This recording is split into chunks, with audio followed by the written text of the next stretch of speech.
हाँ तो भाई आज अपन करने वाले हैं फिजिक्स का चैप्टर नंबर 3 करंट इलेक्ट्रिसिटी। चलिए, तो इसके अंदर सबसे पहली डेफिनेशन होती है अपनी कि जो अपनी इलेक्ट्रिसिटी है, जो धारा है, विद्युत यानी करंट क्या होता है? धारा। करंट क्या होता है बताओ। क्लास 10th में अपन ने पढ़ा था फ्लोइंग ऑफ चार्ज, आवेशों के प्रवाह की दर को धारा कहते हैं। अच्छी बात है, ठीक है। उसी डेफिनेशन को थोड़ा सा और बढ़ाते हैं, एक पॉइंट और ऐड कर देते हैं। जो अपना चार्ज है वो फ्लो होगा किसके अंदर? In a fix direction. Flowing of charge in a fix direction is called current. यानी एक निश्चित दिशा के अंदर आवेशों का प्रवाह क्या कहलाएगा? प्रवाह की तरफ अपनी क्या कहलाएगी? करंट कहलाएगी। इसको रिप्रेजेंट करते हैं आई से, और ये होता है फ्लो ऑफ चार्ज।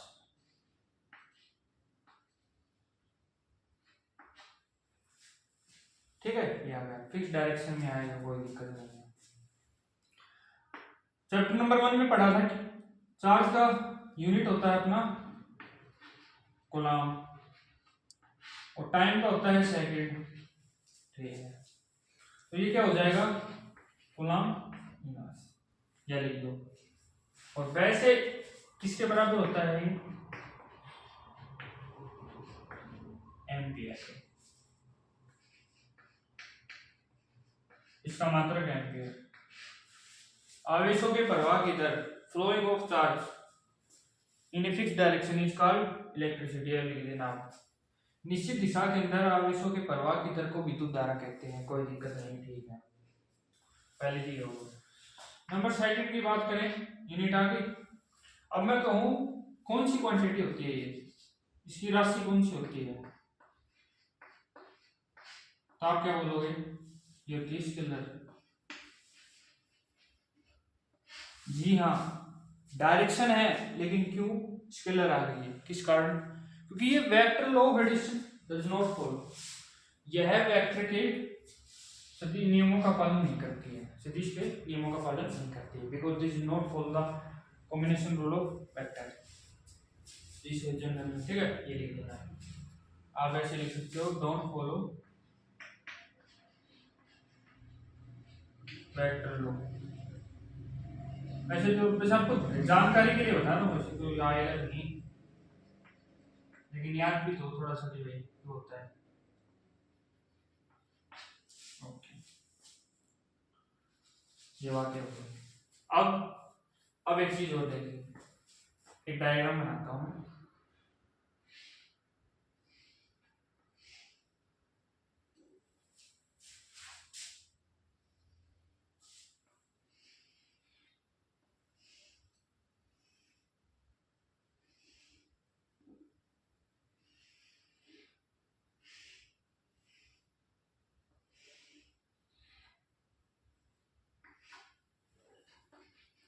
इसका एरिया A1 है, इसका एरिया A2 है, इसका एरिया A3 है, एंड इसके अंदर I1, I2 और I3 जो अपनी इलेक्ट्रिसिटी है वो क्या हो रही है? फ्लो हो रही है। ओके जी, तो आपको इसमें बताना है, वो तो बाद में क्वेश्चन आओ, तो बाद में लेंगे। तो इसके अंदर हम क्या कह सकते हैं कि जो अपनी इलेक्ट्रिसिटी आई है वो सेम फ्लो हो रही है, कोई भी 19-20 का अंतर नहीं है इसके अंदर। क्यों? क्योंकि जो अपनी इलेक्ट्रिसिटी है वो एरिया के ऊपर डिपेंड नहीं होती है। क्या कह सकते हो आप? विद्युत धारा कभी भी क्षेत्रफल पर निर्भर नहीं करती है, वह समान रूप से बहती है। कितना भी क्षेत्रफल हो, समान रूप से बहती है भाई। इधर से ऐसे फ्लो होती है, मतलब समझ रहे हो? तो ये क्या हो जाएगा? I1 equal to I2 equal to I3। हालांकि ये एरिया इससे ज्यादा है, फिर ये इससे ज्यादा है, सॉरी यह वाला इससे कम है ना। हाँ, ठीक है, ओके, ये बात है। तो बार ये उतार लो, उसके बाद अपन करते हैं आगे।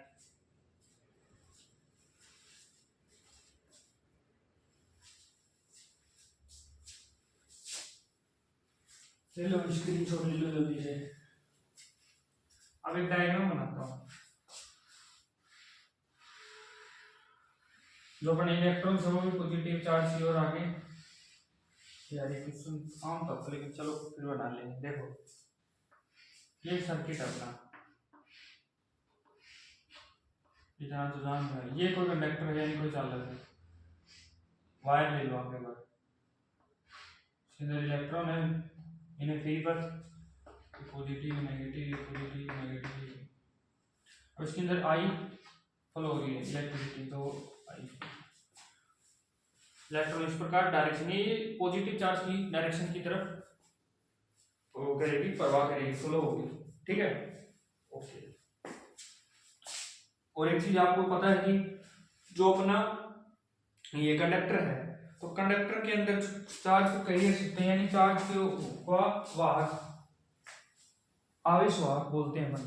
तो चार्ज के जो आवेश वाहक होते हैं वो क्या होते हैं? इलेक्ट्रॉन। याद तो लेना अगर नहीं पता तो, ठीक है, इलेक्ट्रॉन ही होते हैं, तभी तो बनता है चार्ज, पॉजिटिव नेगेटिव वगैरह जो भी। अच्छा चलो ये तो हो गया। अब आते हैं करंट डेंसिटी के ऊपर।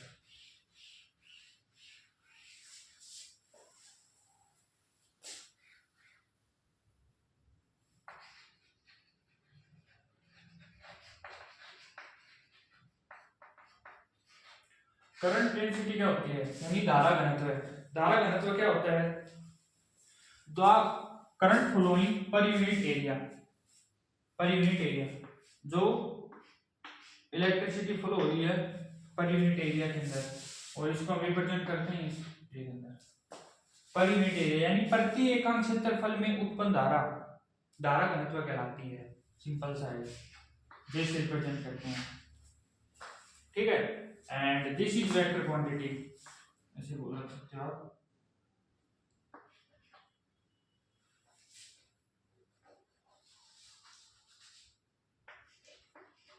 वेक्टर क्वांटिटी,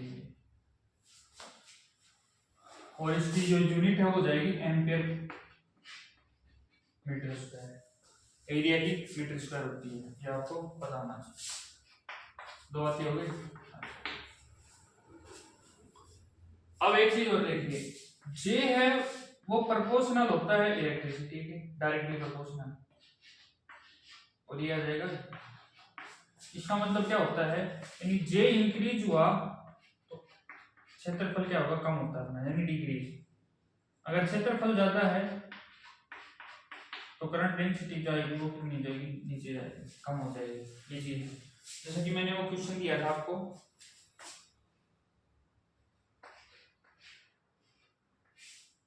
ये वाला,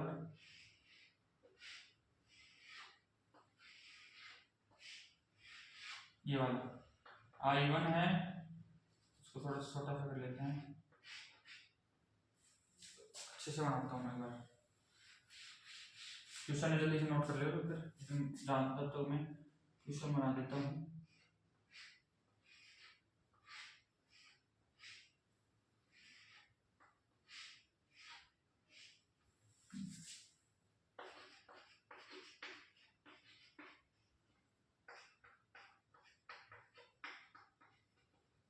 अब देखिए क्वेश्चन है कि अपना J1 J2 J3,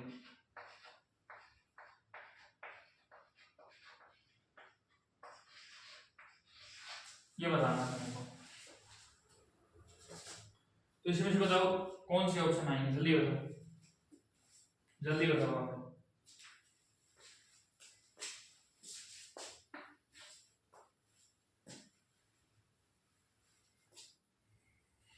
देखो टाइम को खराब करें, अपने को पता है कि J की वैल्यू होती है 1/i, ऐसे ये बड़ी बड़ा,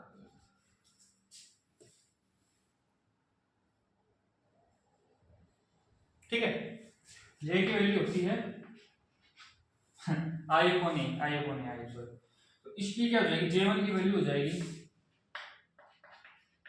I1/A1। क्लियर है?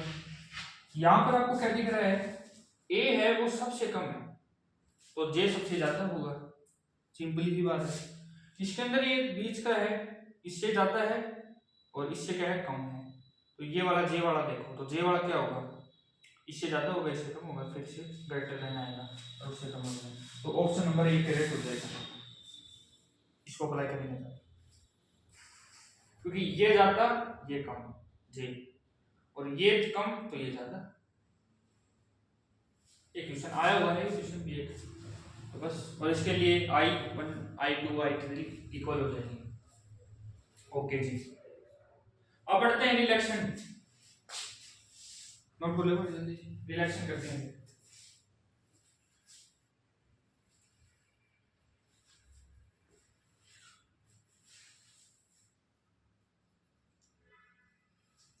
रिलेक्शन के ये लिखकर ही आपको हेडिंग लगानी है, रिलेक्शन टाइम। रिलेक्शन टाइम क्या होता है वो आपको हेडिंग लगानी है। तो हो गया होगा ये,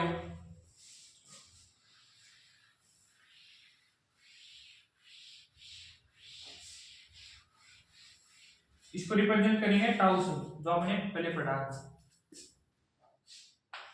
विश्रांति काल बोलते हैं इसको हिंदी में, रिलैक्सन। हाँ,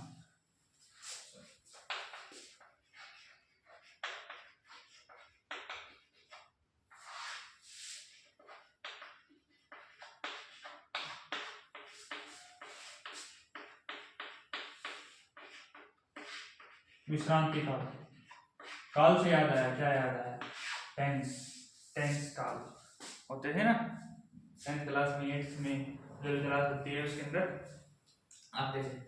तो उनके आधार पर हम देखते थे समय, तो काल समय को बोलते हैं, जैसे क्या है समय। चलो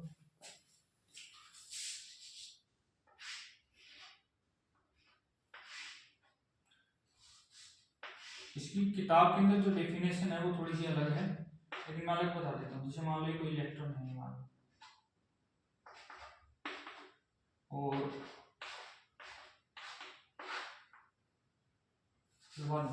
देखो सपोज करो कि आप किसी क्लास के अंदर हो, या फिर अभी नहीं, या फिर मान लो हो, वैसे थे कभी, अब तो 12th है वो भी गई, पहले 10th 9th 11th जो भी है, तो उसके अंदर आप टीचर के जाने के बाद जो शरारतें करते हो, दोस्तों के साथ बातें करते हो, क्या होता है पेन फाइटिंग वगैरह, मतलब जो भी खेल वगैरह क्रियाएं जो भी कर रहे हो आप, क्यों कर रहे हो, टीचर्स नहीं है, ठीक है, आपके पास कोई भी बाउंडेशन नहीं है कि आप ये मत करो, बस एक बार बोल गया टीचर चला गया, कोई भी मीटिंग में ऐसे जो भी मान लो आप, ठीक है, इंटरवल की बात नहीं करना है, ऑन क्लास में टीचर लेट भी हो जाता है 5-10 मिनट, तो आप अपन शोर करने लग जाते हैं ऐसे क्लास के अंदर। उसी प्रकार इसके ऊपर कोई बाउंडेशन नहीं थी। इलेक्ट्रॉन तो सबसे शरारती है अपनी वैसे बोले तो, मतलब इधर उधर पता ही नहीं चलेगा ऐसे ऐसे फॉलो हो रहा है, मतलब समझ रहे हो ना इतना, और आप टीचर आते रुक जाओगे, और या फिर आप रुको तो क्या रुकोगे, तो वैसे भी शरारत होती है, लेकिन एज कंपेरिजन पहले बात करें उससे तो कम हो ना। ये बरसात हो गई, यहाँ पे सर आया है, अगर डंडा लेके आया तो देख तो लिया, 2-4 बाजा भाई, और फिर लग गए सर, तो वो मेंटेन हो जाएगी पूरी क्लास में, हाँ भाई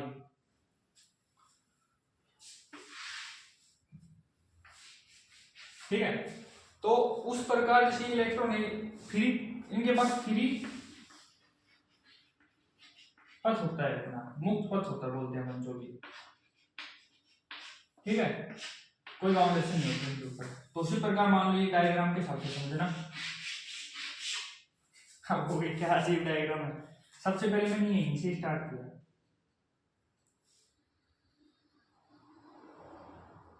यहीं पे आया, टक्कर हो गई इनके इस मॉडल को ऐसे इस प्रकार। तो ये क्या था अपना फ्री वे था, फ्री पथ था, ये था। तो इस फ्री पथ के अंदर मुक्त पथ पर दो क्रमागत अपन क्या बोल सकते हो, अपन बोल देंगे तो इलेक्ट्रॉन्स बोल दो के मध्य टक्कर हो जाएगी, एक प्रकार से क्या हो जाएगी, टक्कर हो जाएगी। तो वो क्या करेंगे, या फिर इन के बीच जो टक्कर हुई है, जैसे मान लो मैं इधर हूँ, एक कोई अदर पर्सन इधर है, हमारे बीच टक्कर हुई, इन टक्करों के अंदर में जो समय लगा यहीं से यहीं पे दोनों जगह अलग अलग सिचुएटेड है, और ये भी क्या है, एक क्रमागत है सीरीज में, जैसे मान लो पहले ये फिर ये, ऐसे नहीं कि इधर सीधा इधर ही गया है, इस प्रकार। इन दोनों के अंदर जो टक्कर हुई है उनके बीच में जो लगने वाला जो समय है वो ये अपना क्या कहलाता है, विश्रांति काल कहलाता है, रिलैक्सिंग टाइम कहलाता है। समझ गए क्या? ठीक है, तो ये नोट कर लो, बस ये डायग्राम से बना देना और फिर लिखो तो लिख देना कि इनके बीच में the interval time between the, बस कर देना इंग्लिश में, तो क्या हिंदी वाले हिंदी में लिख देना, बस सिंपल ही है भाई, ज्यादा वो नहीं है, जल्दी कर लो भाई।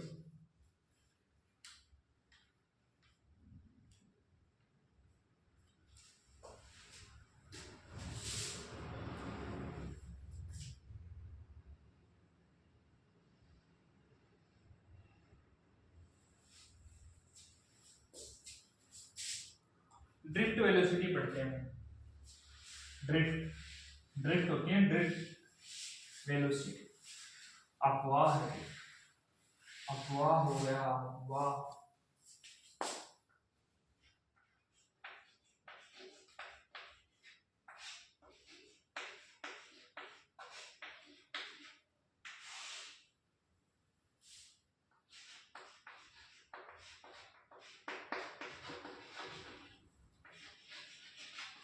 इसको रिप्रेजेंट करते हैं मीटी से, ड्रिफ्ट वेलोसिटी। ये क्या होती है? कंडक्टर होता है अपने पास, इसके अंदर फिलिप के अंदर बैटरी लगाने के बाद इलेक्ट्रॉनों का पर्टिकुलर डायरेक्शन के अंदर फ्लो होना, सीधी सी डेफिनेशन है, इन शॉर्ट, बस कुछ नहीं है। ऐसे क्वेश्चन भी आते हैं न्यूमेरिकल वगैरह टाइप से, थोड़े मोड़े आ जाए तो आ जाए, बाकी वो मैक्सी वो निकालूंगा न्यूमेरिकल की, उसके अंदर करवा दूंगा बाद में आपको। बैटरी लगाने के बाद इलेक्ट्रॉनों का एक फिक्स डायरेक्शन के अंदर फ्लो होना क्या कहलाता है? ड्रिफ्ट वेलोसिटी कहलाता है, ड्रिफ्ट वेलोसिटी कहलाता है। और ड्रिफ्ट वेलोसिटी की जो वैल्यू होती है वो कितनी होती है? वो होती है 10⁻⁴ मीटर सेकंड इनवर्स। सेक में से बोल रहा हूँ, वो सेक मत समझना, सेकंड इनवर्स, वो भी सेक ही है, ये सेक ही है, ठीक है। अच्छा जी, कोई दिक्कत नहीं है। अब आते हैं मोबिलिटी पर। मोबिलिटी, गतिशीलता।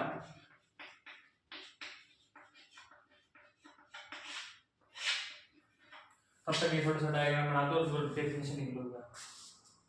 अरे पॉइंट लगाना, अर्थात करते चलो भाई, टाइम नहीं लगाना, स्क्रीनशॉट लेना है वो ले लो, जो भी आपको करना है वो कर लो।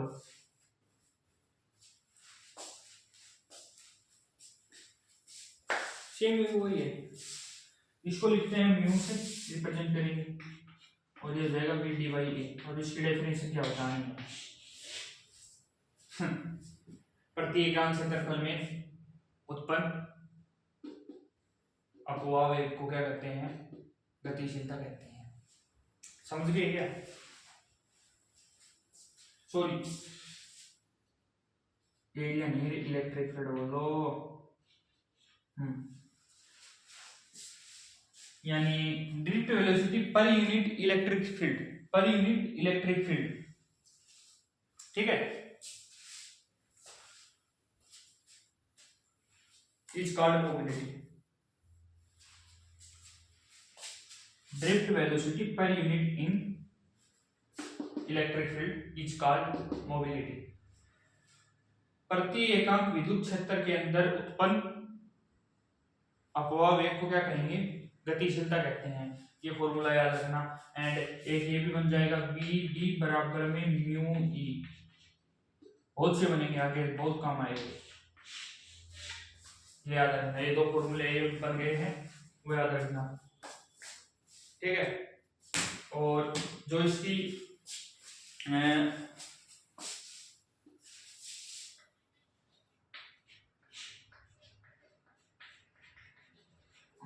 वोल्ट पर मीटर सेकंड है, वोल्ट पर सेकंड, यूनिट लिख जाओ साथ साथ, जल्दी लिख लो।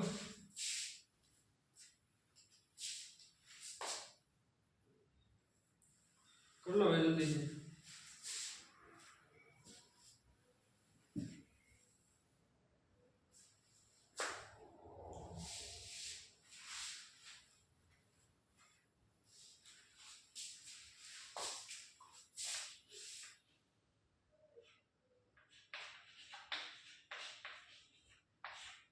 ये फॉर्मूला काम आएगा आगे।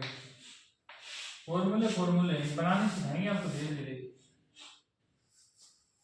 है बराबर एम में होता है, एम बराबर ए बराबर क्या हो जाएगा, z अपॉन एम हो जाएगा, ई बराबर है बाई क्यू पढ़ा हुआ आपने।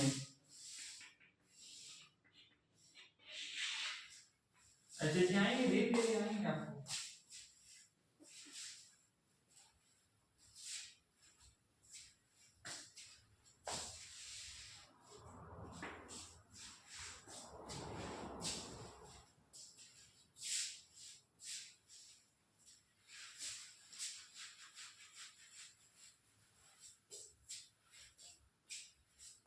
देखो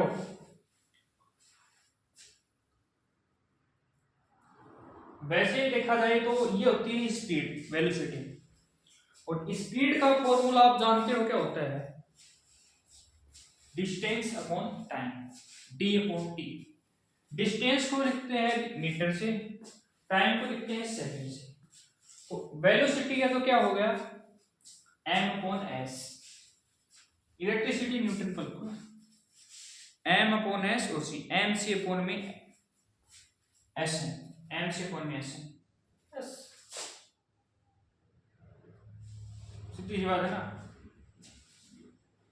ओके तो करें, चलिए नोट कर लो, वो ऊपर वाला भी ये वाला नोट कर ले, स्क्रीनशॉट लो, जो भी ले रहे हो कर लो। उसके बाद ड्रिफ्ट उस पे ड्रिफ्ट वेलोसिटी पे क्वेश्चन बता रहा हूँ आपको, वो करना है।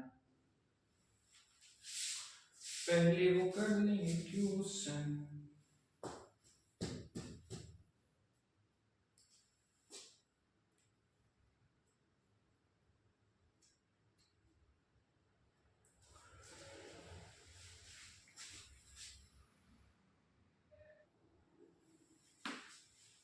तो चलो भाई लिख लिया क्या बार बार आगे वाली जो क्रम है ये मैंने पहले बता दिया, जो फॉर्मूला बन रहा है ये बाद में पता चलता आपको कैसे, लेकिन सरप्राइज उसको बोल दो। देखो this is a conductor wire, electron is flowing with अपवा वेग के अंदर। अब धीरे धीरे सारे क्लियर होते जाएंगे आपको, voltage plus minus plus minus plus minus इस प्रकार, ठीक है। अब आइए इसके बेस पे मैं कल, देखो आपने पढ़ा था equation of motion in class 11th 10th 9th, जो भी क्लास में आपने ये पढ़ा है, क्या होता है पहली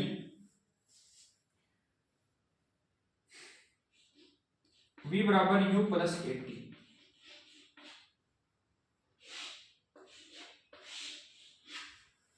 v है, आप सब जानते हो, v को मैं vt मान रहा हूं, एक बार u बार mu की बना दे u प्लस के टी।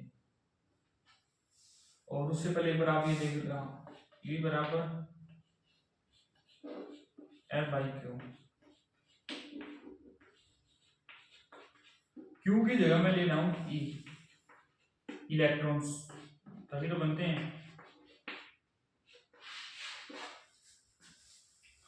अब मैं ले रहा हूं इनको तीन टर्म्स के अंदर, v1 बराबर u1 plus A T, time की जगह मैं ले रहा हूं टाउ, टक्कर के बीच में लगने वाला समय।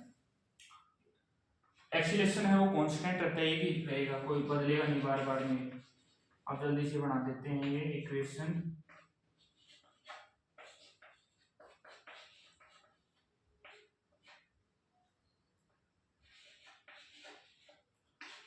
एक दो तीन, 10 10 10 चलता जाएगा। कितना क्लियर है आपको? मैंने ये तीनों टर्म्स ली है, और तीनों टर्म्स सॉरी इक्वेशंस हैं वो इस प्रकार ले ली, और आगे चलता जा रहा है, कोई दिक्कत नहीं है। अब आइए सेटलमेंट आप कर लेना बाद में। अब एक चीज बताओ, सबसे पहले हमने u की बात करी। u होता है अपना प्रारंभिक वेग, शुरुआत का जो भी अपना स्पीड है, शुरुआत में क्या है, रेस्ट जीरो। तो ये वाली क्रम है u1 u2 plus u3 dash dash dash by n. ये भी आपने पढ़ा होगा, राशियों का योग बटा राशियों की संख्या कुल। इनका जो मैं औसत निकाल के चलूंगा इनका पूरा, बराबर मान लो 0।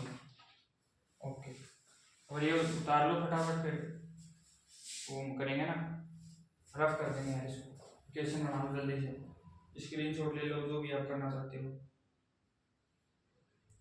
उसके बाद कंटिन्यू करते हैं। करें, हाँ जी, ये मिटाया,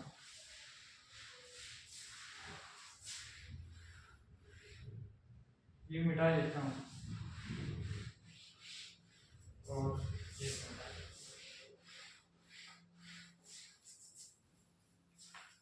अब देखो, उसी प्रकार v1 plus v2 plus v3 dash dash dash by n, ratio निकाल लेंगे पूरा, u1 plus u2 plus u3 dash dash dash by n. इसमें से एक कॉमन लेके बाहर ले रहा हूं मैं, प्लस का निशान है, tau 1 plus tau 2 plus tau 3 dash dash dash by n, ये समझ लेना आप, ठीक है। ओके जी, अब एक चीज देखो, ये 0 है तो ये जाएगा, ये इस ये 0 है ये वाला, तो इसकी जगह 0 लिख दोगे। v1 v2 v3, और ये क्या ले रहा हूं मैं, vd ले लूंगा इसको, वेलोसिटी।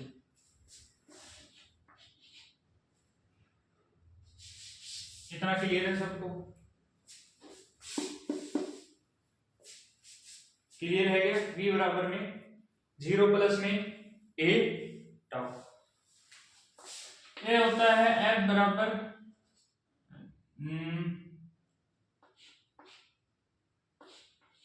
f अपॉन में है,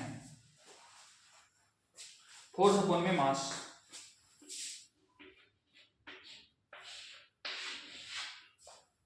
फोर्स क्या है अपना, E बताया था मैंने,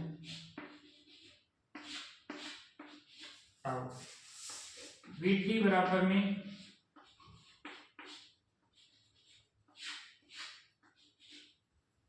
अगर आप ऐसे जो भी लिखते हो ये बन जाएगा फॉर्मूला, देख लो भाई। अगर मैं इसका डायरेक्शन निकालूं, माइनस साइन लग जाएगा,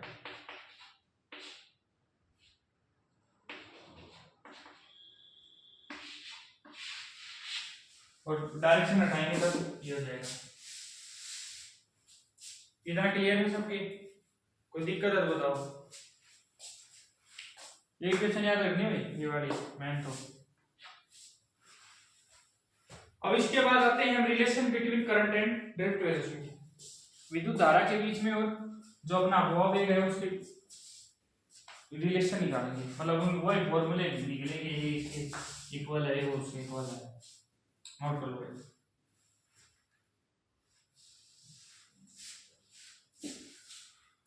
तुमसे क्या हम करना,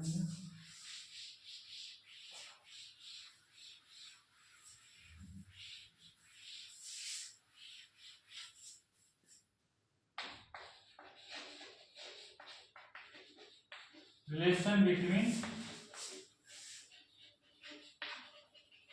करंट एंड डायरेक्ट वेलोसिटी। तो सबसे पहले बात करेंगे relation between E and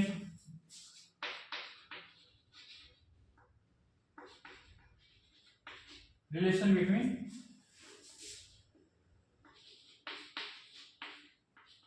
E and dt, ये अपने को बात करनी है। सिंपल यही है, डी की वैल्यू क्या होती है, e tau by m and e। Number 2 बात करेंगे तो नंबर 2 क्या हो रहा है, पोटेंशियल डिफरेंस और डायरेक्ट वेलोसिटी के बीच में विभव आ गया, पोटेंशियल विभवांतर, sorry, potential difference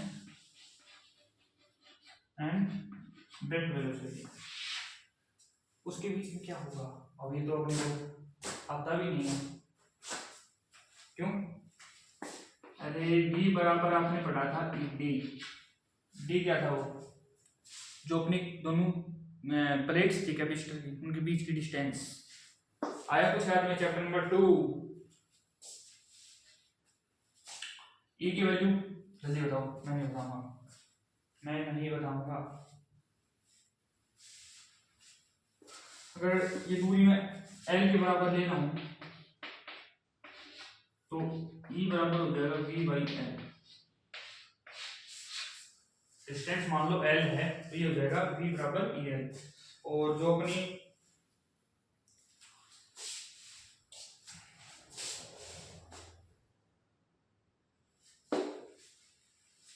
hydrogen relation याद करो, इसको दे देना इक्वेशन नंबर 5, उसके बाद ही करेंगे आगे।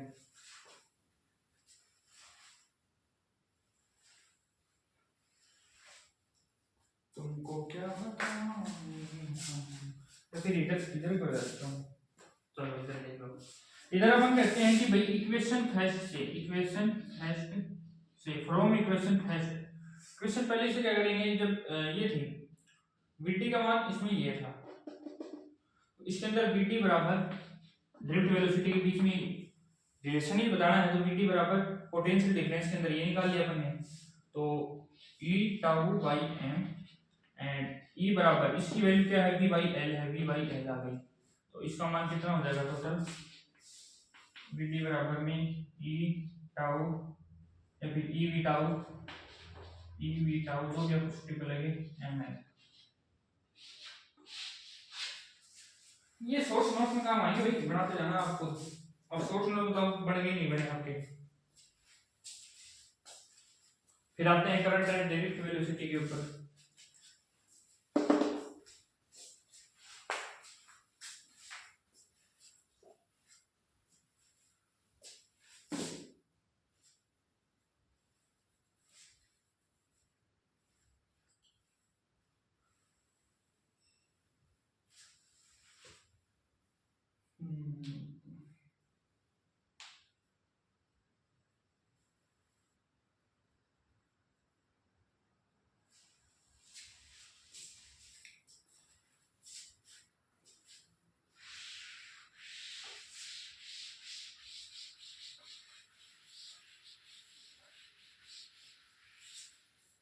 इसके बीच में तो कुछ आता ही है।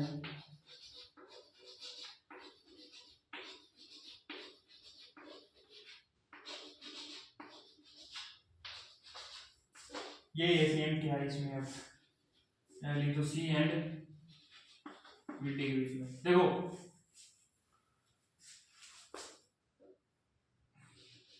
Q बराबर नीला, Q बराबर नीला यानी चार्ज बराबर नीला। चार्ज क्या होता है? नीला। चार्ज क्या होता है? नीला। ये याद रखो, चार्ज क्या होगा? नीला। कैसे? नीला। ठीक है।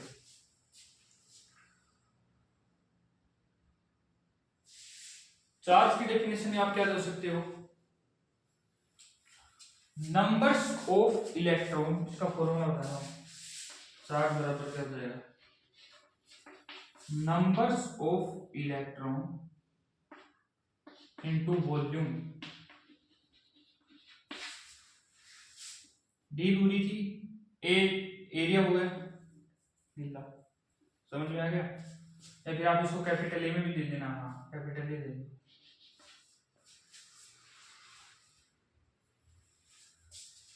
वॉल्यूम तो आपने पढ़ा होगा, L गुणा V गुणा H। इसमें क्या कंक्लूजन है? इसको एरिया मान के ये लिख दिया एंड H को मान लो ये L था। होती तो ये भी लंबाई है, लेकिन इनको अपन डिवाइड कर देते हैं। जो अपनी लेंथ होती है, हाइट होती है, ठीक है। ओके जी, अपन ने का तो आई की बात करनी है। आई होती है Q/T होती है। तो इसका क्या हो जाएगा? नीला बाई टी।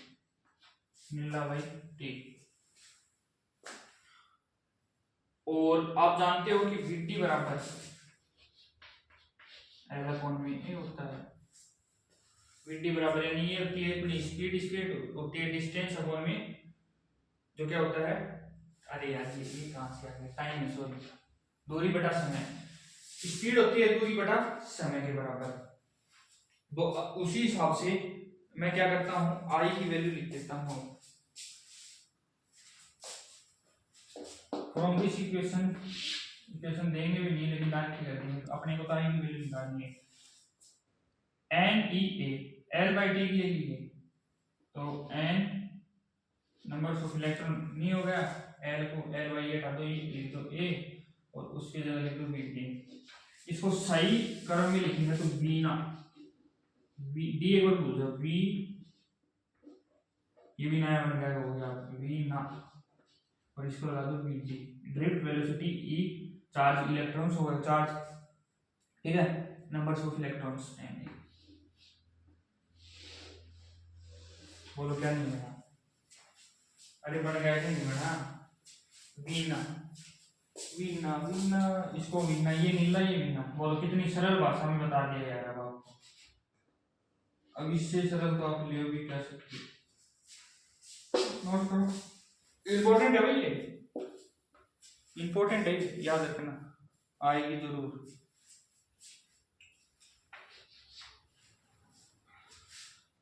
चलो तो भाई चलो चलो चलो चलो भाई चलो।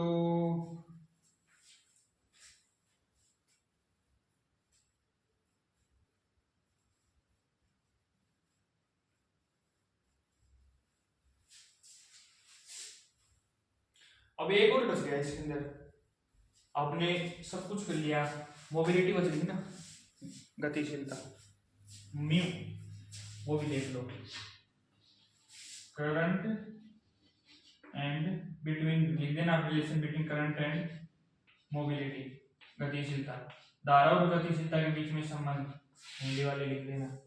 क्या होगा, सबसे पहले आई बराबर होता है अपना यही सेम टू सेम इक्वेशन लिख दो। v बराबर आप जानते हो म्यू ही होता है, मैंने बताया था आएगा काम, वैसे तो क्या होता है म्यू बराबर v अपॉन ई, ठीक है, म्यू अपॉन ई किसकी वैल्यू लिख रहा हूँ, इसकी वैल्यू लिख दो, म्यू ही ना हो जाएगा, म्यू ही ना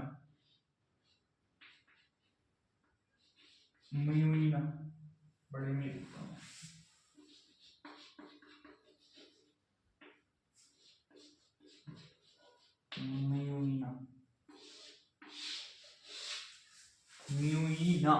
इना, ये बन गया रिलेशन, ये भी याद रखना है।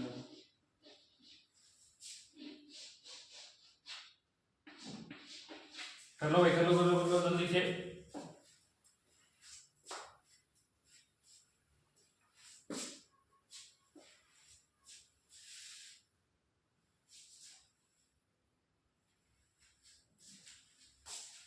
अब आते हैं ओम्स लॉ, क्लास 10 याद आई ओम लॉ, अभी कल ही नहीं करता।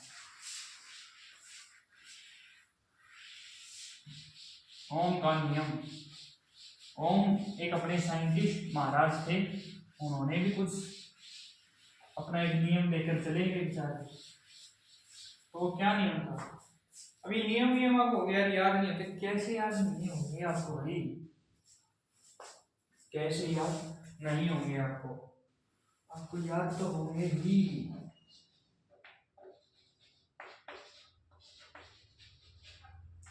ओम्स लॉ,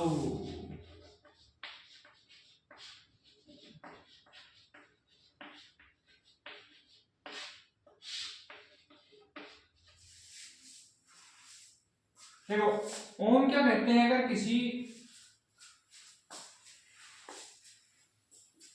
क्या कहेंगे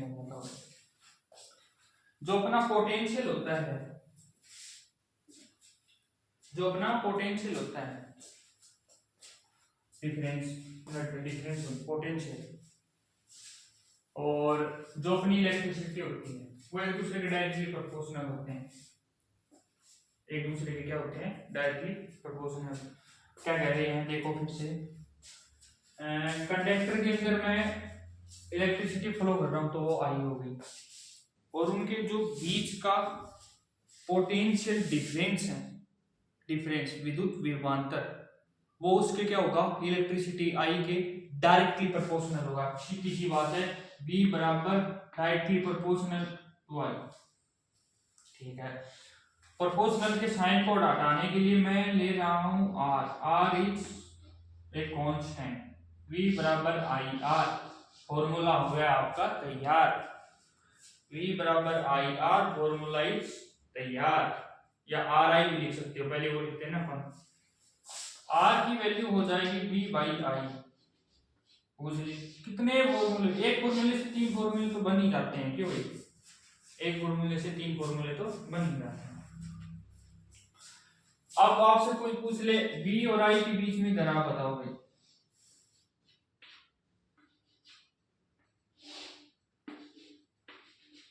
इनके बीच थीटा कौन है, ये है r। ठीक है, और ये अपन दर्शाएंगे tan से, r बराबर tan थीटा।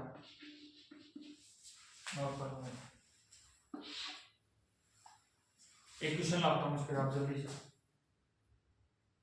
इसकी 16 होती है, डाल होती है।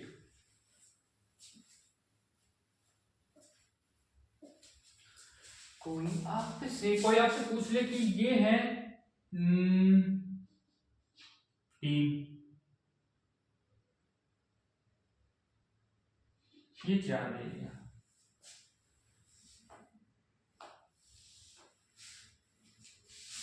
और ये थीटा है, उसकी वैल्यू है 30 डिग्री। तो आर की वैल्यू बताओ ये क्या क्या करोगे आप, 4/3, 3/4 है ये। tan थीटा क्या होता है, एल अपॉन ई, वो अपन को नहीं करेंगे। ये तो मैंने आपको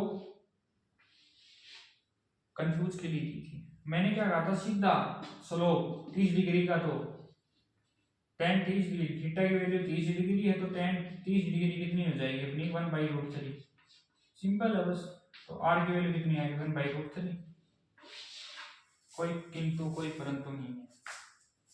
और वैसे आते हैं तो चेक करने के लिए वैसे फिर निकालेंगे 2/1, 1/2, वैसे 1/1 ये नोट करोगे, और वो डेफिनेशन लिख लेना।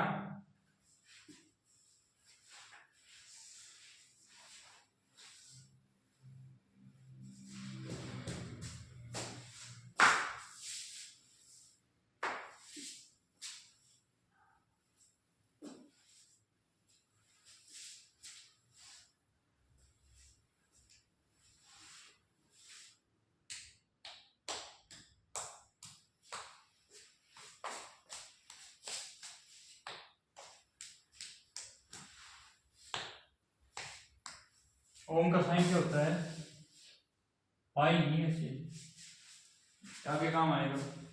अब पढ़ेंगे इलेक्ट्रिक रेजिस्टेंस, विद्युत प्रतिरोध। देखो मैं डेफिनेशन क्यों नहीं दिखा रहा आपको, क्योंकि फॉर्मूले से बने रही है ऑलरेडी।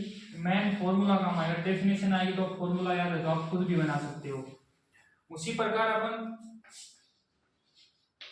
रेजिस्टेंस पढ़ेंगे, इलेक्ट्रिक रेजिस्टेंस लिख लेना, विद्युत प्रतिरोध। कोई चालक के अंदर इलेक्ट्रिसिटी फ्लो हो रही है और उसको रोकने के लिए जो प्रतिरोध काम आएगा उसको अवरोध किया जाता है। वो किसके द्वारा किया जाता है, रेजिस्टेंस के द्वारा। रेजिस्टेंस बराबर होता है V/I। फॉर्मूला बन जाएगा, कैसे बना दो आप, ठीक है। इसका फॉर्मूला होता है ओम, वेल इसकी डायमेंशन होता है M1L2T-3 एम्पियर -2 डायमेंशन। बस इतनी सी बात थी, इसमें क्या हुआ है। अच्छा जी, अब मान लो मैं आपको कहूँ रेजिस्टिविटी, प्रतिरोधकता आती है। उससे पहले मैं आपको एक बात बताने वाला हूँ, जल्दी से इसको नोट कर लो। डेफिनेशन जो आप लिखना चाहो वो लिख सकते हो।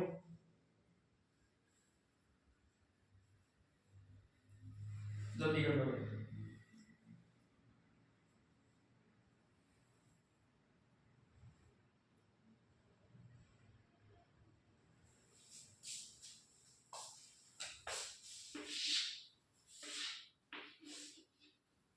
ये देखो R बराबर V/I होता है, तो आर है वो डायरेक्टली प्रोपोर्शनल टू एल, 1/, ए के क्या होता है इस प्रकार, ठीक है। अच्छा जी, ये दो चार बातें ये लिख लो इधर, वो ऊपर वाली तो हो गई, नीचे वाली ये लिख लो।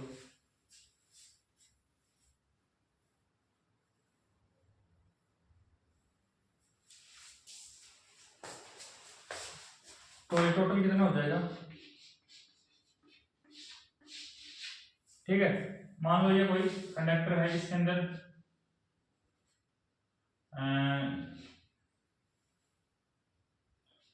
ये आर है, इसकी डेंसिटी रो है, रो। और वैसे इसका फॉर्मूला क्या हो जाएगा, देखो डायरेक्टली प्रोपोर्शनल साइन हटाएंगे तो इसके बराबर हो जाएगा रो एल बाई ए। तो दोनों की डेंसिटी बराबर है, एक के अंदर ये डेंसिटी है, तो आर की मान बताना हमने हमारा।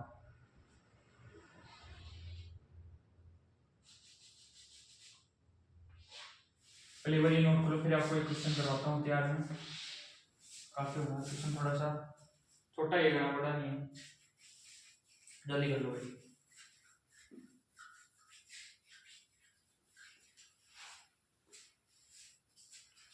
रेजिस्टिविटी रेजिस्टिविटी रेजिस्टिविटी,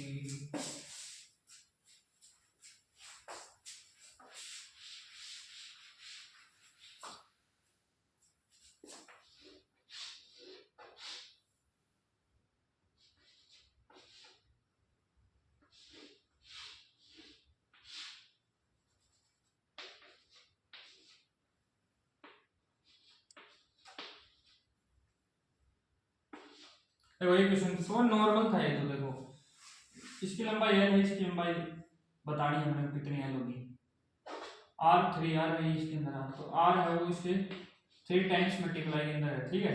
और दोनों आपको पता है कि आर बराबर होता है रो एल, जो भी मतलब एल बराबर मान लो, तो आर बराबर एल है, तो ये 3r तो कितना हो जाएगा 3l।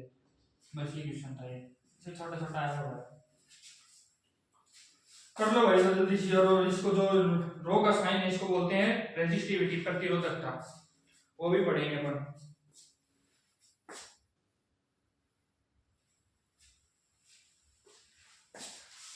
क्वेश्चन नोट कर लो।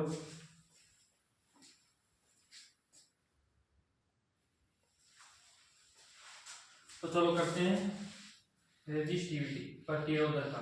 प्रतिरोधकता मैंने बताया था इसी फॉर्मूले के ऊपर बेस, देखो ये फॉर्मूला है, क्या कह रहा है कि चालक के अंदर जो अपनी स्पेसिफिक रेजिस्टेंस होता है, प्रतिरोधकता स्पेसिफिक विशिष्ट प्रतिरोधकता होती है, और चालक के अंदर जो अपना मैट्रिक्स पदार्थ है उसके जो अपनी यूनिट इकाई तो लंबाई उसकी, यानी L बराबर 1 है, और उसका जो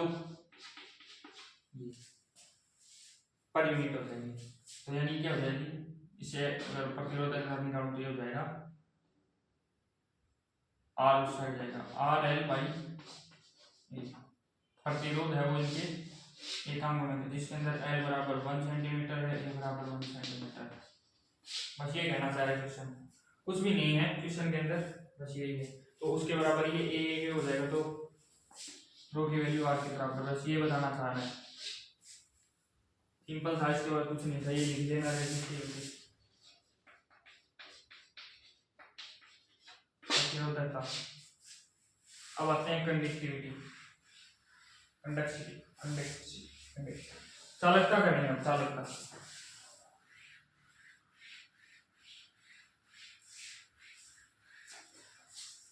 इसके अंदर अपन करंट की डेंसिटी भी लेके आएंगे,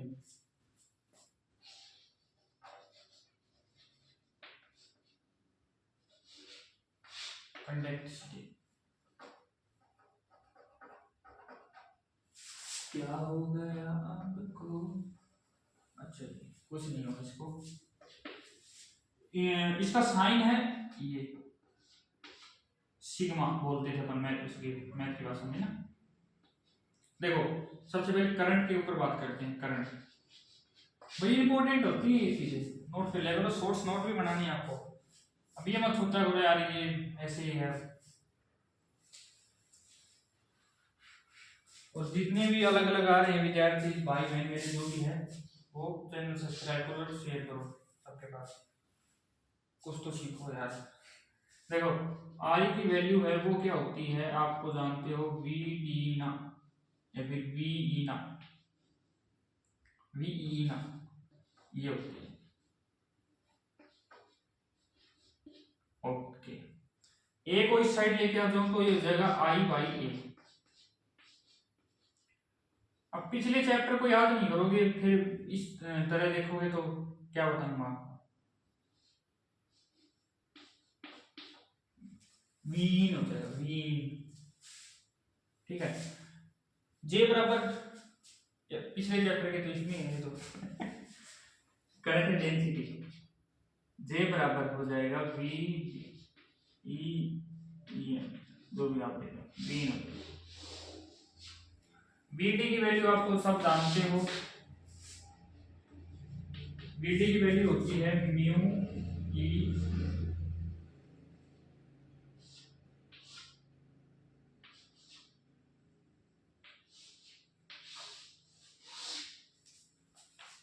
बताओ क्या ये सही है या फिर गलत है, जल्दी बताओ यार, क्योंकि आप नहीं बताओगे तो कौन बताएगा।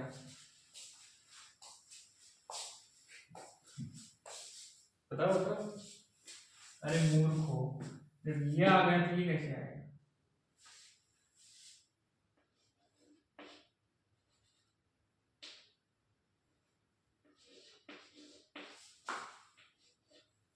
कंफ्यूज मत हो जाना।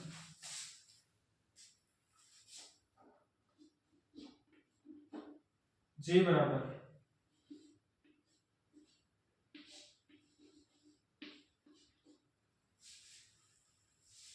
ये नहीं लगाना,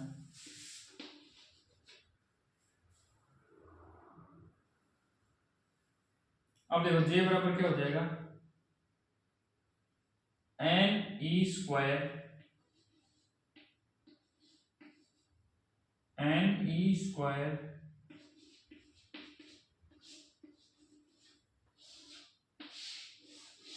नॉट पास।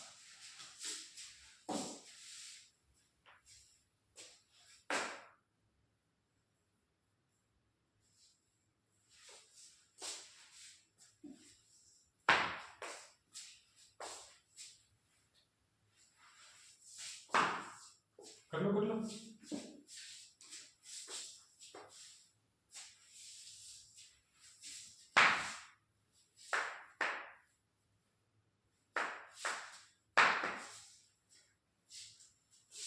एक चीज और बताऊं, जो अपना इधर बता रहा रो होता है वो 1 बाई, इसके क्या होता है बराबर 1 बाई कंडक्टिविटी, सिग्मा बोल सकते, रो बराबर 1 सिग्मा। और जो ये नीचे था ये तो इसका फॉर्मूला आ गया। और वैसे अपन डार्क निकालें तो जे बराबर क्या होता है एन ई, जहां ये जो सिग्मा है वो मैं आपको बताया था, ये है कंडक्टिविटी, कंडक्टिविटी। क्लियर है इतना। अब मैं बात करूं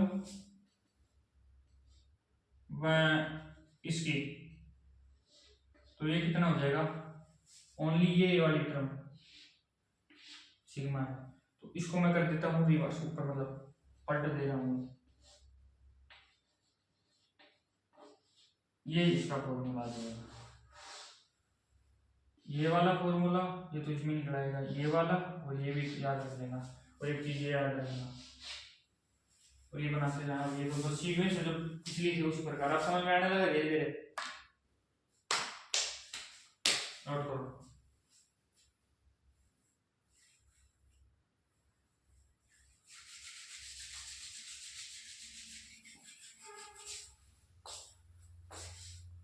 अब हम पढ़ते हैं कंडक्टेंस, चालक।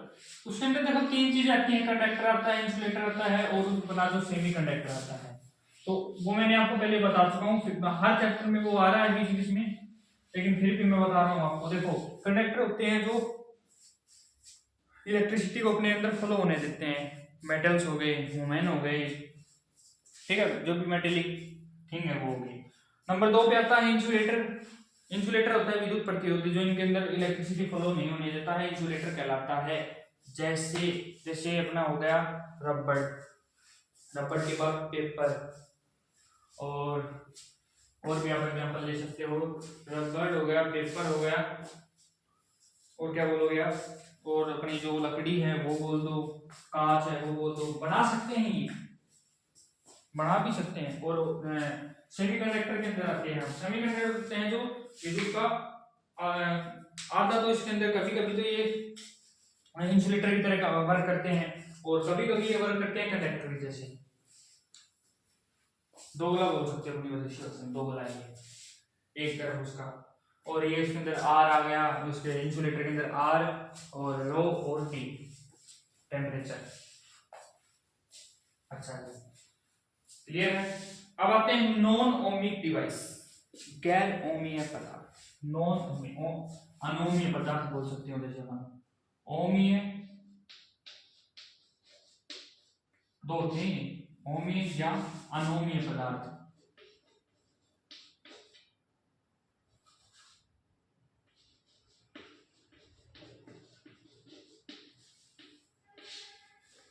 या फिर आप बोल सकते हो गैर ओमिक पदार्थ, ओमिक डिवाइस, या फिर इसको बोल सकते हो अनोमिक बोल दो सही, ohmic, ohmic device, non ohmic, ohmic and non ohmic बोल दो आप,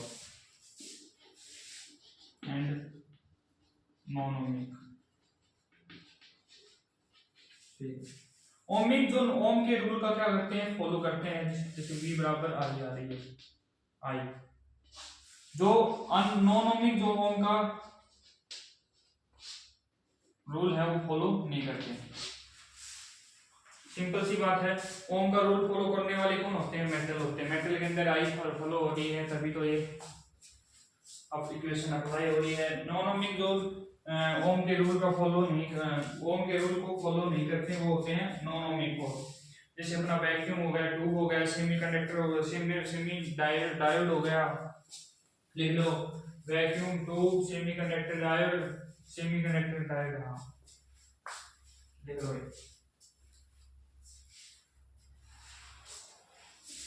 ट्रांजिस्टर हो गया, इसके अंदर लिख लो ना, ट्रांजिस्टर, वैक्यूम, ट्यूब, तो क्या फुल डिटेल में, बस क्लियर है, खत्म। अब देखो ओमिक के अंदर अगर मैं ग्राफ बना रहा था तो बन रहा था ये इस प्रकार, ये आता है अपना सेमीकंडक्टर के अंदर, अच्छे से करवाएंगे आपको। सेमीकंडक्टर के अंदर इसके अंदर वी और आई के बीच में ग्राफ निकालेंगे तो इस प्रकार आएगा ये,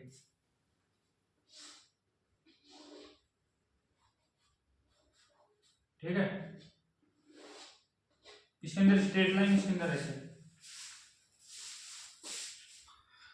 अच्छा जी चलो, तो ये नोट कर लो फटाफट आप, और वो पहले वाली देख लेना। अब आते हैं सीधा सेल के ऊपर। सेल, सेल क्या होता है, जो केमिकल एनर्जी को डायरेक्ट, मतलब केमिकल एनर्जी है उसके अंदर, सेल के अंदर, उसको वो किस में बदल दे, इलेक्ट्रिक एनर्जी में, विद्युत ऊर्जा में, करंट इलेक्ट्रिक एनर्जी में बदल दे, तो वो क्या होता है, सेल की डेफिनेशन लिख देना उसके अंदर। एक ऐसा सिस्टम जो क्या करते हैं, अपनी केमिकल एनर्जी को इलेक्ट्रिक एनर्जी में बदल दे। तो चलो तो भाई इसको रफ करते हैं अपन।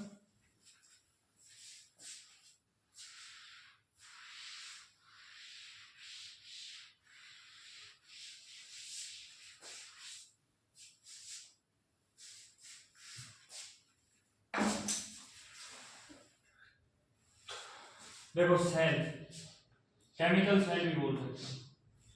केमिकल सेल क्या होता है कि एक ऐसा सिस्टम होता है, ये डिजाइन होती है इसकी, बना देता हूँ मैं थोड़ा सा, अलग अलग टाइप के सेल होते हैं। देखो वैसे इसकी इस प्रकार ले सकते हैं आप, इसको क्या बोलोगे, सिंबल ऑफ सेल, इस प्रकार होता है, प्लस माइनस है, समझ गए क्या। बैटरी बनाते हैं तो एक और जुड़ जाएगी इसमें, वो बाद में बढ़ेंगे कभी।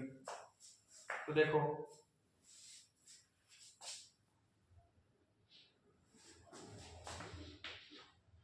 जो क्या करे केमिकल एनर्जी को इलेक्ट्रिक एनर्जी में कन्वर्ट करके वो करता है सेल होता है, ठीक है। और यह है एक जो अपना स्थिर है रेस्ट के अंदर जो ईएमएफ उस पर अप्लाई होता है, और इलेक्ट्रिसिटी कभी रेस्ट के ऊपर होगी तो उस पर अप्लाई नहीं होगा। ये समझ में आया क्या? ओके, अब इसका डायग्राम बना देते हैं।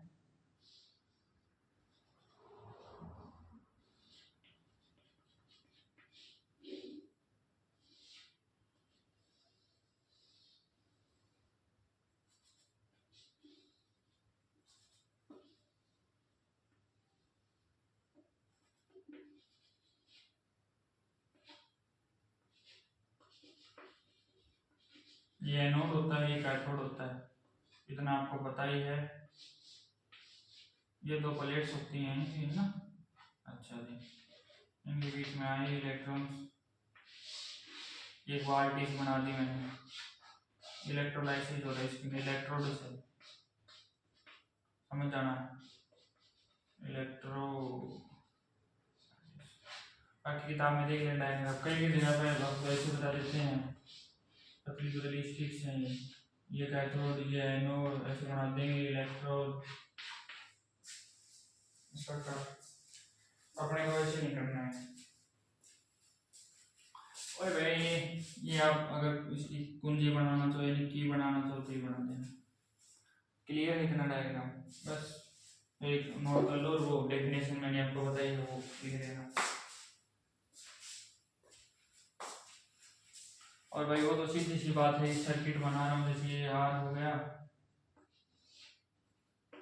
ठीक है, आई फ्लो कर दिए प्लस माइनस, इस प्रकार इलेक्ट्रॉन इस प्रकार होंगे प्लस माइनस, आई की डायरेक्शन ये होगी, पॉजिटिव चार्ज की डायरेक्शन के अंदर फ्लो हो रहा है। क्यों?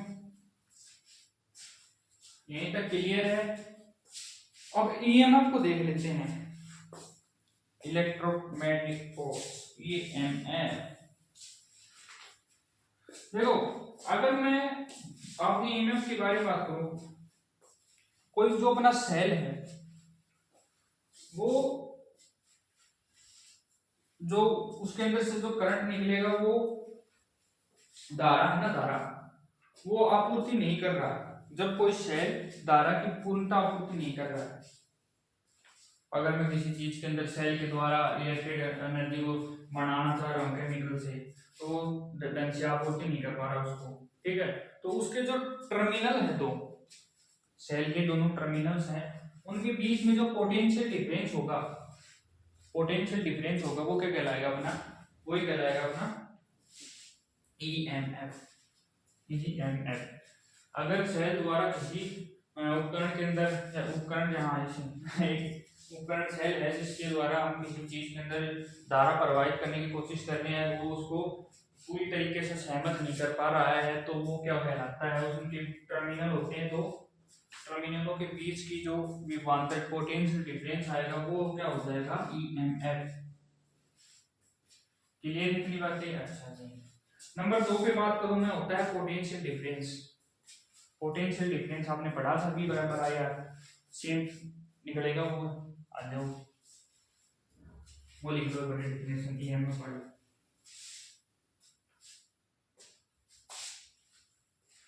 जो अपना सेल है वो अगर प्रतिरोध भी है, उसके कारण प्रतिरोध के होने के कारण भी करंट है वो क्या करने दे रहा है, फ्लो करने दे रहा है, तो उसके जो टर्मिनल है, अब जाहिर सी बात है टर्मिनल तो आएंगे ही, प्लस माइनस जो भी है, आपूर्ति करने के बाद जो उसके जो टर्मिनल है, टर्मिनल पर जो वोल्टेज का जो पोटेंशियल डिफरेंस है वो क्या कहलाता है, टर्मिनल वोल्टेज। ये होता है टर्मिनल वोल्टेज। टर्मिनल वोल्टेज की डेफिनेशन होने के बाद जो टर्मिनल के बीच में जो विभवांतर आएगा, जो अपना पोटेंशियल डिफरेंस आएगा वो, और जो पोटेंशियल डिफरेंस है दिया गया है, जो अपना अपने को जो शो होगा पोटेंशियल डिफरेंस, वो क्या होगा, वो हो जाएगा इलेक्ट्रिसिटी और उसके बीच के जो रेजिस्टेंस है उसके मल्टीप्लाई के इक्वल। जो डिफरेंस आएगा वो इलेक्ट्रिसिटी और रेजिस्टेंस की मल्टीप्लाई के इक्वल आएगा, वही अपना फॉर्मूला तैयार है। पहला ईएम पे था जिसके अंदर इलेक्ट्रिसिटी फ्लो नहीं हो रही थी अच्छी तरीके से, मतलब पूर्ण नहीं करने दे रहा था। दूसरा पर टर्मिनल वोल्टेज आता है, एक आता है इंटरनल वोल्टेज, आंतरिक सॉरी इंटरनल रेजिस्टेंस आता है। उसके अंदर कुछ नहीं है, जब इलेक्ट्रॉन डालते हैं तो सेल के अंदर जो अपना अपोज हो जाते हैं, बस वो लिख लेना, वो आएगा नहीं मेरे ख्याल से, तो उसकी कोई जरूरत नहीं है। अब आते हैं combination of cell. Cell combination देखो हर बार कॉम्बिनेशन आ रहा है, तो एक होता है सीरीज के अंदर, होता है एक पैरेलल के अंदर। तो आइए बनाते हैं, ये नोट तो कर दिया होगा आपने। चलो सीरीज कॉम्बिनेशन देखते हैं। पैरेलल मैं कराऊंगा नहीं, मुझे चांस नहीं मिलेगा, क्योंकि पैरेलल का अर्थ है बहुत बड़ा, और अब की बार डेढ़ नंबर के हिसाब से एवरेज बैठ रहा है, तो यानी 1.5 मार्क्स के अकॉर्डिंग पैरेलल वाला नहीं आ सकता, आने को तो ये भी नहीं आ सकता शायद, और आना है तो भाई सेम ही कर, बस उसको पैरेलल में कन्वर्ट करना है। सीरीज कॉम्बिनेशन लिखा यानी सेलों का सीरीज के अंदर प्लस माइनस प्रतिलोम,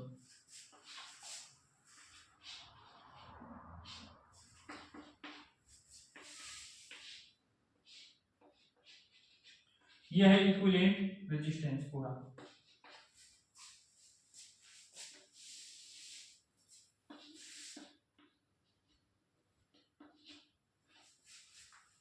डायग्राम बना दो आप जल्दी। इसको दे रहा हूं मैं R1 रेजिस्टेंस, इसको दे रहा हूं R2, तो ये तो हो गया एक सेट पूरा। वैसे आपको ये बनाना नहीं, आप ऐसे टाइप गेस करके, मतलब आपको थोड़ा सा वैसे बताने के लिए। और ये पूरा हो गया अपना R इक्विवेलेंट, ये इक्विवेलेंट है।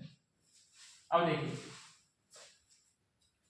एक चीज आपको बता दूं मैं, और इनके अंदर जाहिर सी बात है सेल है तो वोल्टेज भी आएगी, विभवांतर अलग अलग है भाई, इसके अंदर गेन हो जाएगा ये बात। डायग्राम बना दो, फिर मिटाते हैं डायग्राम को।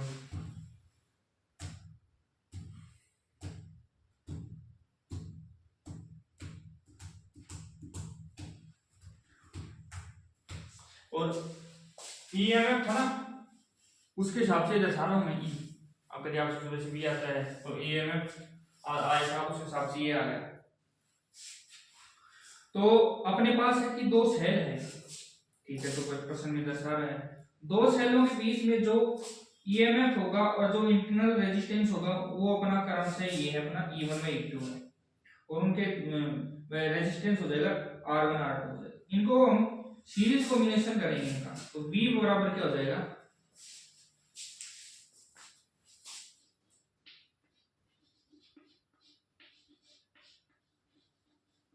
ना फिर आप इसको ऐसे लिख दो R1 V2 बराबर, अब V1 प्लस टोटल वोल्टेज निकालना अपने को, तो सीरीज कॉम्बिनेशन के अंदर V1 plus V2, V1 plus V2 total V बराबर, एंड माइनस I कॉमन ले रहा हूं तो R1 प्लस R2। क्लियर है इतनी बातें?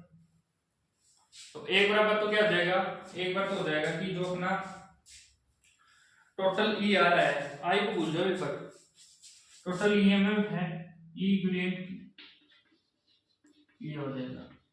दूसरी बात करूं मैं, आर इक्विवेलेंट आ रहा गुजर रहा है अपना R1 प्लस R2 हो जाएगा, बस इतनी सी बात है भाई, और न कुछ बात कर लो ये। और एन अगर हम इसके अंदर मैंने कहा था कि ये एन सेल है, इनके भी निकालेंगे तो डैश डैश डैश EN और डैश डैश डैश R है एन सेलों के लिए। लिखते रहना भाई, इतनी जनरल सी बात है यार, कोई इसमें किंतु परंतु नहीं है। आपको क्या लिखना है, बस दो है, अपने पास दो सेल है, दो सेलों के बीच में तो संयोजन होगा, योग होगा, एडिशन होगा, तो क्या हो गया, अब दो सेलों के मैं की बात करें, दो सेल हमारे पास है ये, जिनके बीच में दो सेलों का विद्युत कहता है, दो सेलों का ईएमएफ व आंतरिक प्रतिरोध ये वाला क्या है, क्रमशः है E1 व E2 व R1 व R2 जिनका हमको से दोनों सेलों का संयोजन करने पर सेम चीज है बस। आपको तो ये साइन लगाने पड़ेंगे, चूकी चाकी तो आपको खुद करने पड़ेंगे बस। ये तो मैं आपको थोड़ा सा वही शॉर्ट में तो मैंने एक दिन पहले कहा था, इतना ही आएगा।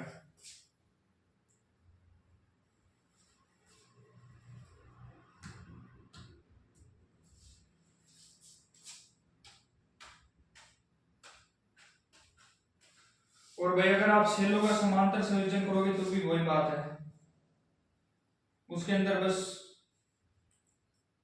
v है वो इक्वल हो जाएगा। क्यों आई अलग अलग आएंगे उसके अंदर। अच्छा जी, तो चैप्टर बस खत्म होने की कगार पर है।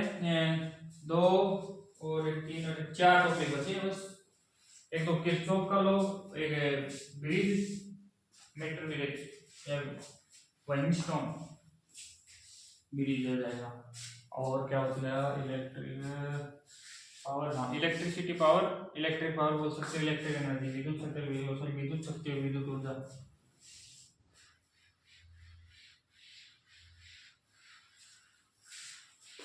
देखो भाई हमारी बात मान लो रे, देखो भाई देखो भाई देखो भाई। अगर आप तुम देखो, मैं ये अच्छी चीज है इनके अंदर, ये सोच लो।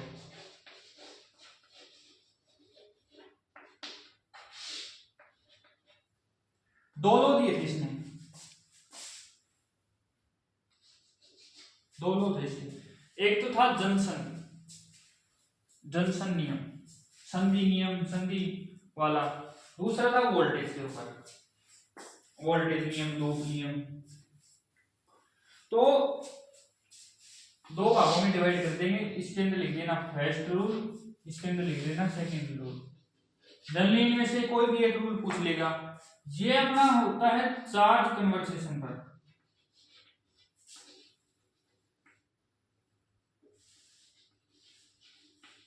आवेश संरक्षण नियम के ऊपर आधारित है पहली बात। इसकी बात करें, ये है अपना ऊर्जा संरक्षण, एनर्जी कन्वर्जन। कोई दिक्कत नहीं, देखो डिफरेंस आ गया। ये चार्ज के ऊपर है, वो एनर्जी के ऊपर है। चलो भाई, ये जो अपनी जंक्शन के ऊपर जो सारी इलेक्ट्रिक वो आएगी, जैसे मान लो मैं बना रहा हूँ कोई जंक्शन है, जैसे ट्रेन होती है इस प्रकार, इसके ऊपर जो इलेक्ट्रिसिटी है उसके टोटल योग के बराबर वो होता है क्लोज सर्किट के अंदर, ये ओपन सर्किट के अंदर होगा। ठीक है, और इनके अंदर जो टोटल सिग्मा होता है, इसका इसको लिख सकते हैं, टोटल धारा जीरो जीरो आएगी, इसके अंदर टोटल V बराबर 0 आएगा। वोल्टेज, छोटी छोटी बातें हैं, ध्यान रखना।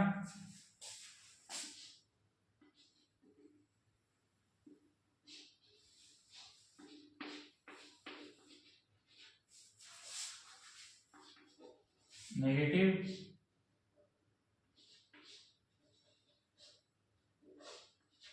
ये पॉजिटिव साइन आएगा इस प्रकार।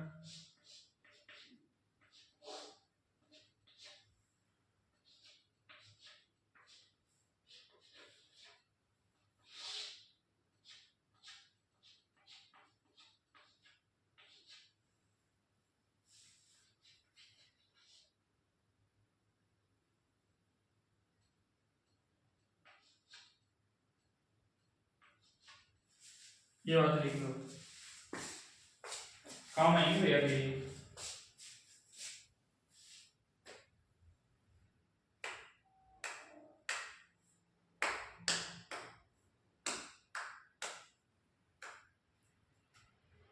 तुम जहां भी हो वहीं पर रहो, तुम न आओ वापस मुड़कर।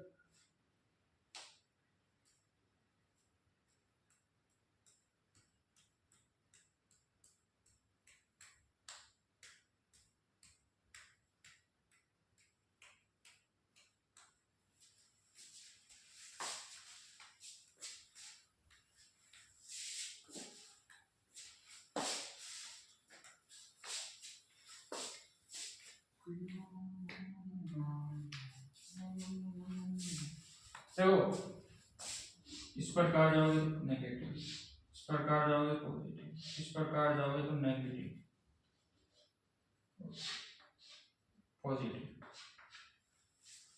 अब देखो ये कोई इसका जंक्शन, इसको पॉइंट ले रहा हूँ, ये बी है, इसके ऊपर रेजिस्टेंस, अभी जो भी आप ले सकते हो रेजिस्टेंस इसके ऊपर ऐसे, अभी तो धारा आएगी ना, I1 I2 I3 I4 and I5, ये इस प्रकार जा रही है, ये अंदर आ रहा है, ये बाहर जा रहा है, ये अंदर आ रहा है। बाहर जाएगा वो क्या हो जाएगा, जुड़ जाएगा, जो अंदर आएगा वो घट जाएगा, बाहर आएगा वो जुड़ जा रहा है, और जो अंदर आएगा वो घट जाएगा,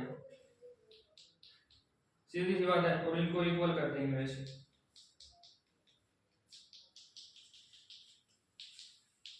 नोट हो गया। अब आते हैं इनके ऊपर थोड़ा सा क्वेश्चन वगैरह कर लेते हैं, अगर आप कहो तो,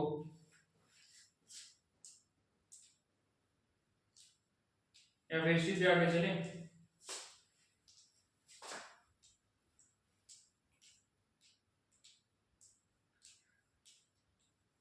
चलो व्हाइट स्टोन ब्रिज पढ़ते हैं।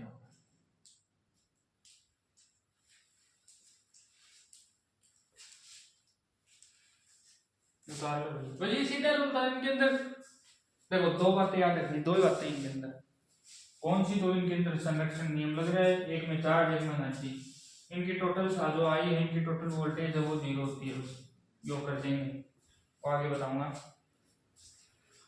White stone bridge, white stone bridge, ये आ सकता है भाई, ये लास्ट पे जो टॉपिक है ना 1.5 मार्क्स के अंदर, एज कंपेरिजन तो पहले इतनी बातें पूछता था नहीं है, रिड्यूस भी होता है।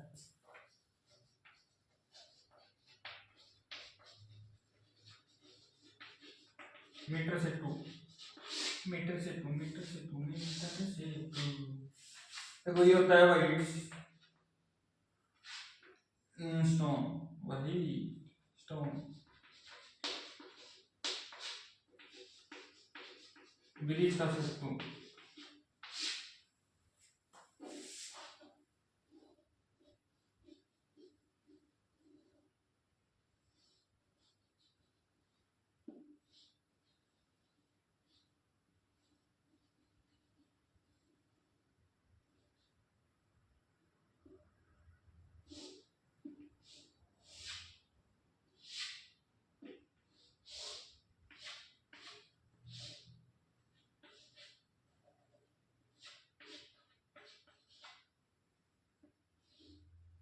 गैल्वेनोमीटर भी लगाएंगे।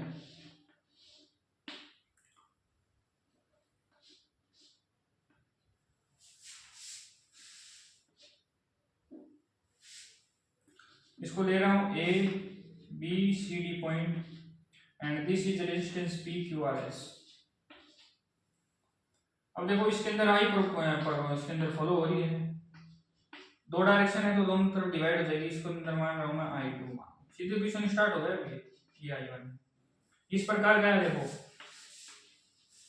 VP ग्रेटर देन VT बराबर, ये ग्रेटर देन है तो ये इस प्रकार मुड़ेगा, तो क्या हो जाएगा I1, इसको ये इस जगह पे है IG वाली समझ मान इलेक्ट्रिसिटी, तो ये इसमें जाएगी BD की दिशा में, BD की दिशा में इसके अंदर इलेक्ट्रिसिटी फ्लो होगी, तो इसके अंदर फ्लो हो रही, तो ये IG है, ये इसके अंदर गया, तो ये किसमें आएगी, बची हुई है ना I1 इस तरफ, तो ये B से C तक क्या हो जाएगी I1 माइनस IG। उसी प्रकार ये I2 थी, I2 ये IG थी, तो ये इसके अंदर ये I2 ये IG है, तो इस प्रकार ये इसमें जाएगी तो क्या हो जाएगी I2 प्लस IG, और I2 plus IG plus I1 minus IG से IG cancel, I1 plus I2 क्या हो जाएगा I, जो कि शुरुआत में था डिविजिबल हो गई, समझ में आ गया, चारों तरफ ये घूम रही है, क्या से क्या हो गया, डायग्राम बनाओ भाई फटाफट, वोल्टेज वोल्टेज डायग्राम बना लो,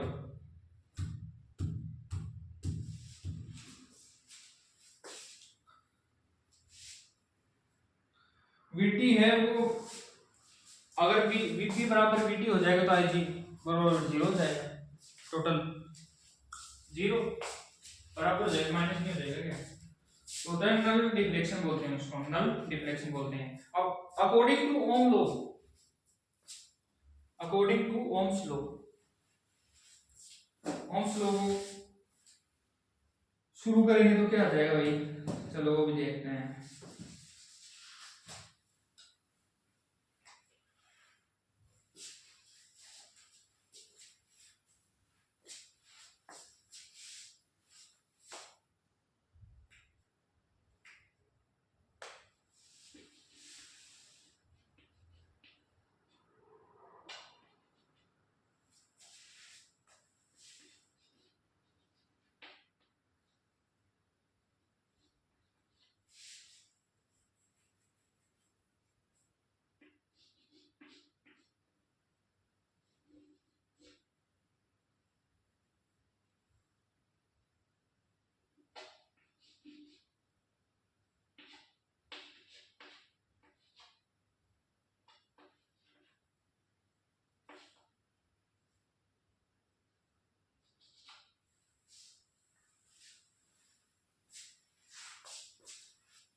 we minus V B I P के इक्वल है वी बराबर में, वी बराबर क्या होता है I P, sorry I R, तो आर ये मान ले तो आई टू हो गया, इस प्रकार ये आई एस हो गया, I two S, I one upon में आई टू करूंगा तो मैं क्या आ जाएगा एस पी आ गया।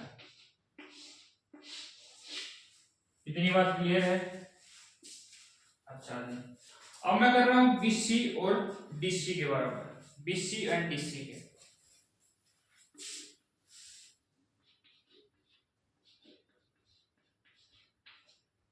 वो कितना हो जाएगा, सी सी सी सी के ऊपर कितना है आई वन माइनस आई जी बराबर क्यू, और आई टू बराबर में कितना जाएगा तो I one upon I two बराबर कितना हो जाएगा Q by R, R by Q, दोनों बराबर है, equation number first and equation number second.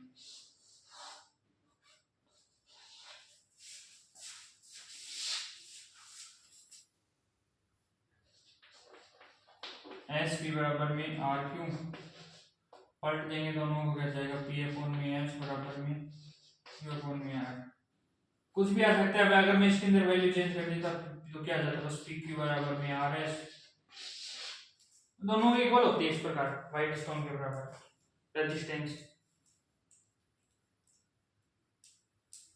ठीक है।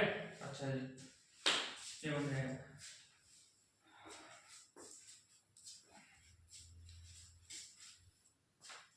विद्युत शक्ति क्या होती है, प्रत्येकांक कार्य में किया गया, सॉरी प्रत्येकांक समय में किया गया कार्य, P बराबर डब्ल्यू टी, इलेक्ट्रिक पावर, ये मिटा देता हूँ, दो टॉपिक है लास्ट का,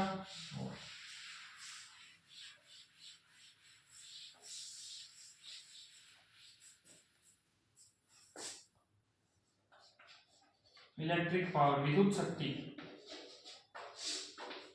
एकांक समय में किया गया कार्य, सबसे बड़ा P बराबर डब्ल्यू बाई टी, एंड वैसे क्या होती है बी आई, और वी आई बराबर अपन क्या कह सकते हैं बी आई,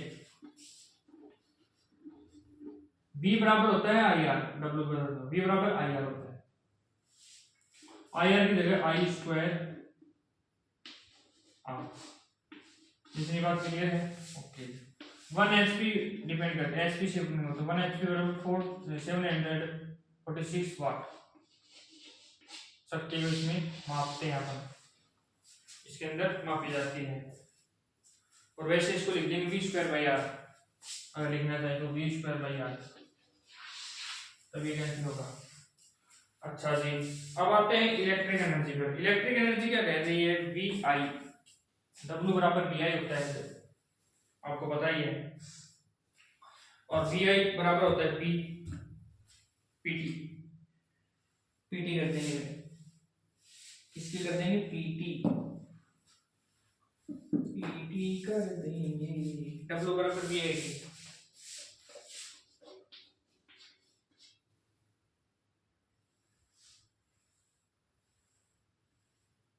मजा नहीं आएगा।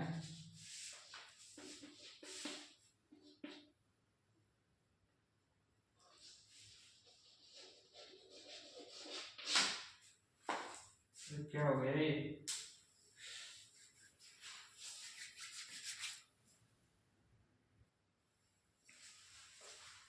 तो देखो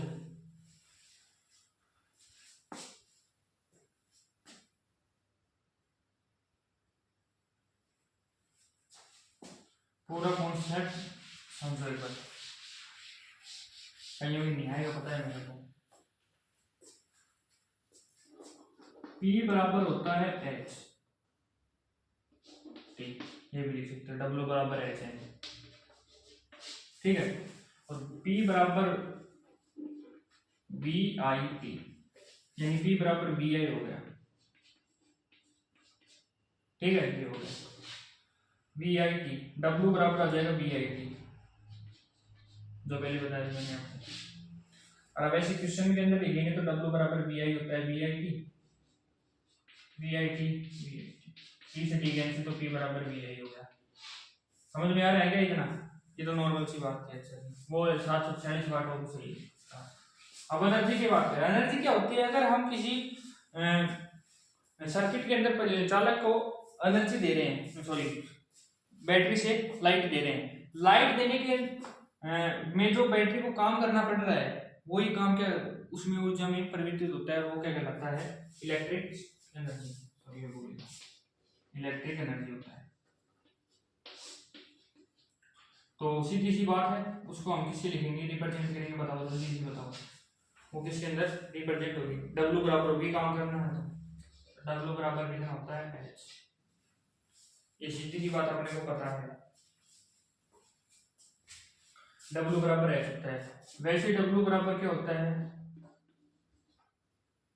और वैसे सॉरी V बराबर वोल्टेज बराबर क्या, ये पुराने फॉर्मूले काम आ रहे भाई, पोटेंशियल डिफरेंस, पोटेंशियल, अपने को पोटेंशियल से W V क्यों निकाल देंगे,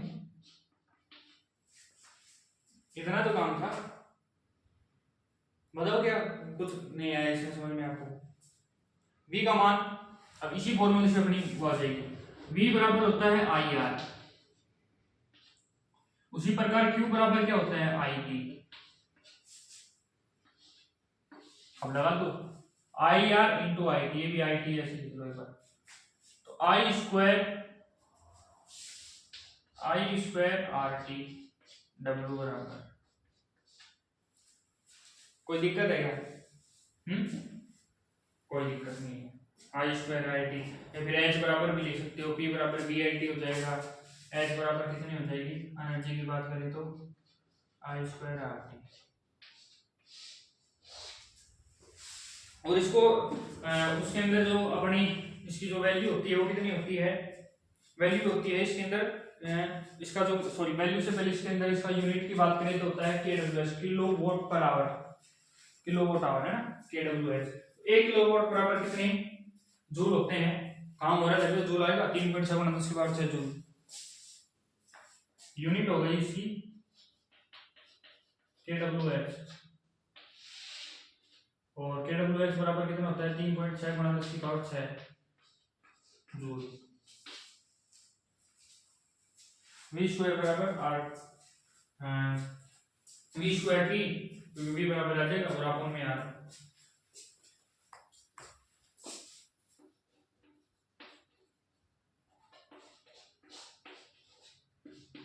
H की वैल्यू, ठीक है, और वैसे इसको खोलेंगे तो कितना आ जाएगा I square R square T, upon में R, तो R से R कैंसिल, तो I स्क्वायर R T, देख लो भाई कुछ गड़बड़ है, और वैसे एक W 3.6 गुना 10 की पावर 6 जूल किसके बराबर होती है, 1 यूनिट के बराबर होती है, 1 यूनिट इक्वल। अब किरचॉफ के जो नियम दिया था विद्युत धारा को को तो अपन ने कर लिया है, P बराबर वी ए आई पे। और V की बात करें तो वोल्टेज का आपको पता ही है, वोल्टेज बढ़ाएंगे तो I का मान क्या होगा बताओ। This is question for you, this question is for you. V को बढ़ाया तो I का मान कम हुआ, क्यों? चलो तो भाई अपन करते हैं किरचॉफ का नियम के ऊपर क्वेश्चंस क्वेश्चंस क्वेश्चंस क्वेश्चंस।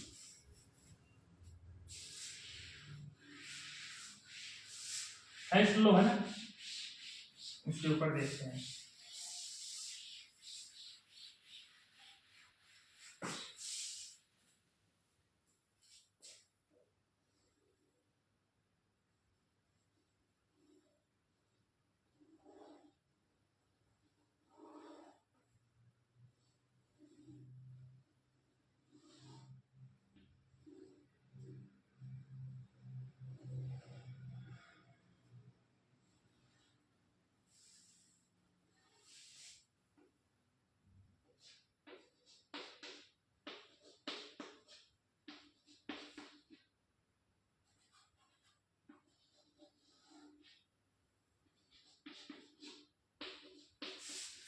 ये अपने पास है 5000 है,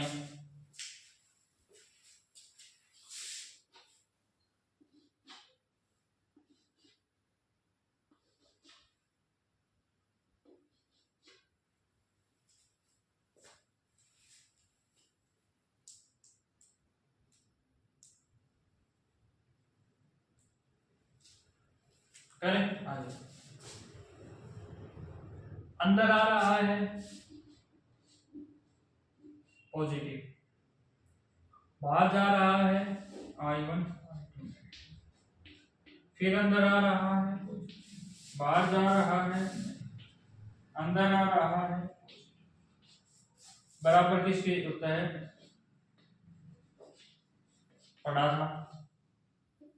पॉजिटिव वाले एक्साइड I1 plus I3 plus I5 equal to I2 plus I5 sorry I4।